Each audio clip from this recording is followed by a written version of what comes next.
I want to start off this video with this chart right here. This is the main candidates, the main guys who get the ball for Cincinnati and how well they perform against man coverage and against zone coverage. The four categories you see on the screen, it's your PFF grade versus man, yards per route ran versus man, and then PFF grade versus zone, and yards per route ran versus zone. And this breakdown, I think, can help us learn a lot. The first thing is Ja'Marr Chase at the top, a guy who we're not going to talk about too much in this video because I already made a whole video talking about him and Ramsey. And if you watch that video, I talked about how I think that the Rams actually kind of match up pretty well against Chase. And these numbers back it up. The Rams play a decent amount of zone. They like to have a lot of two safety deep coverages. And you see that Chase's numbers go significantly down when he's going up against zone than when he's going up against man. T. Higgins can kind of do it all. You look at his numbers, they're nearly identical across the board in man and zone. So he's someone who probably will get some attention here as, his numbers and Chase's numbers are relatively similar against zone, which again, that's how good Ja'Marr Chase is that even when he has a huge drop-off, 2.3 yards per route ran is still a very impressive number. Although he also has Jalen Ramsey going up against him, so oftentimes in football, it does come down to, these second and third options as opposed to the number one option, especially in big games like this one. Tyler Boyd is actually a lot better when he goes up against zone. So he might actually be someone who has a bigger impact than you might otherwise expect. And then two guys who aren't receivers, but I wanted to include Joe Mixon, another guy who he does better against man. Usually when it's a linebacker on him, that's where he can get more yards, although I think this game he might end up getting the ball in his hands a decent amount as well. And then CJ Uzomah, who we don't know what his availability is, quite frankly. So this is a big question mark, and both tight ends are currently questionable for the Super Bowl. Obviously, we hope they both play, but he's another guy where he performs a lot better versus man. So right off the bat, you're seeing a lot of advantages towards the Rams, but that doesn't mean there's no way Cincinnati can shift those in their favor.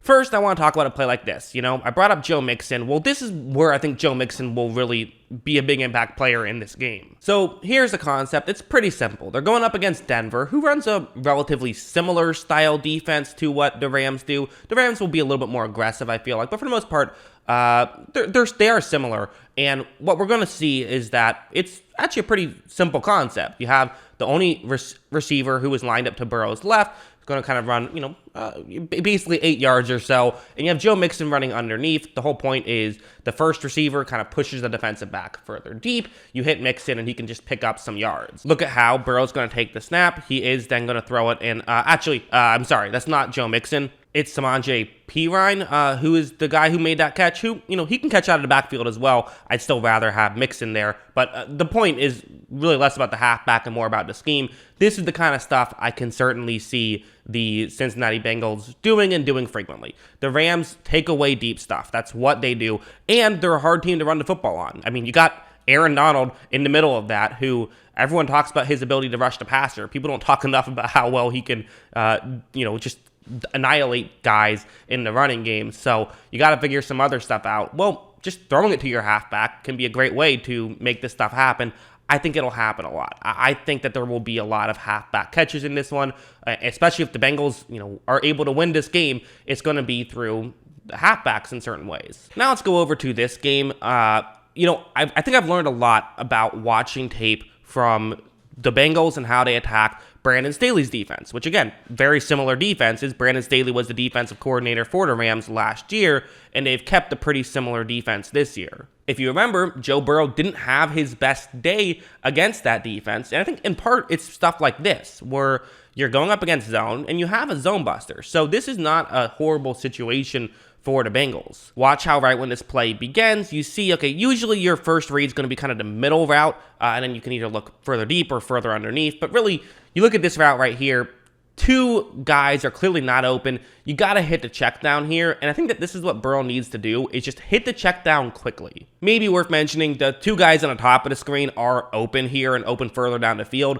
but again, I don't expect Burrow to see the entire field, but you should be able to at least see the side of the field you're looking at and the concept you're looking towards. And I think that Burrow has to either, throw this one now or be ready to get rid of the ball quickly. Instead, Burrow is going to scramble up and then just make a boneheaded decision for an interception. I mean, that was not a smart decision by Joe Burrow. I mean, there's no getting around that. I don't know what he saw there, and he has to avoid that. But this is also, I think, again, we're talking about a lot about Joe Burrow and less about the receiving core here, but this is where those receiving core, those second options can really come in handy, I think. Was this a mistake from Burrow? Sure. But you know what could have prevented this being a mistake from Burrow? Had one of these other receivers gotten open, so therefore Burrow doesn't have to ignore a bad check down, because that wasn't going to be, get you that many yards, so I get why he looked somewhere else. It was still his fault for throwing to the other team, but if other guys are getting open, this mistake isn't made. I think this play is what, if the Bengals are going to win, what we have to see a lot of. Stuff like this. It's going to be a cover 2 zone,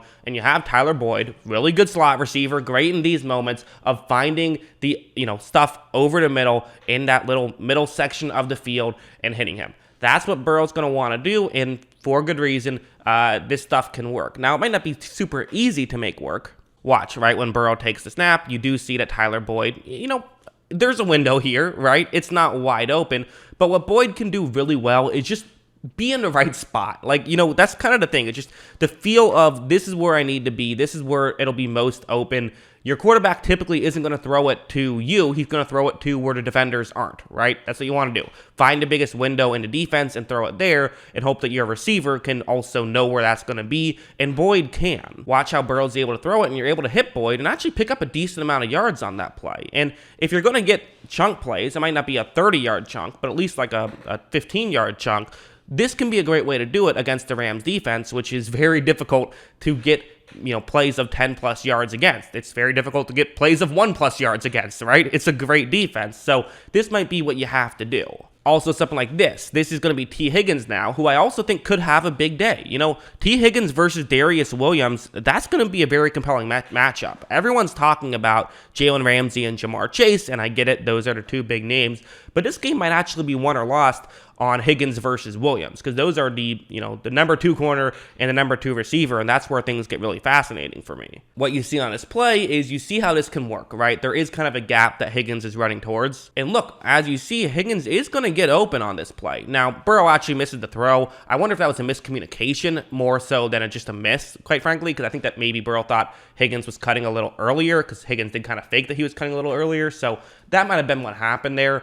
So if it did, then I'm not really too concerned, and quite frankly, I'm not concerned anyways. Burrow doesn't miss too many throws, but this is kind of the thing that can allow you to get the ball down the field, and again, get 15+ yard plays, which you might need. T. Higgins is very good on the outside, and again, with Jalen Ramsey on the other side and Jamar Chase, who I like a lot, but that's a tough matchup because you do have a great corner covering him. You might see a lot of T. Higgins in this game, and I actually think that Higgins might really be the key to the Bengals winning. If Higgins goes off, then they could win, and if Higgins has a tough day, that could be the end of it. Him and Boyd matter a ton in this game. So all right, final list here, starting to get pretty long because these are all of my preview videos of the Super Bowl. Basically, the way this works is I decide who has the advantage at the end of each of these videos, and on a scale of 1 to 5, how strong do I feel about it? This one, I put nothing there. I don't really have a strong opinion either way. I really can't think of one. I think the Bengals have really good secondary receivers. I think guys like Tyler Boyd and T. Higgins are great.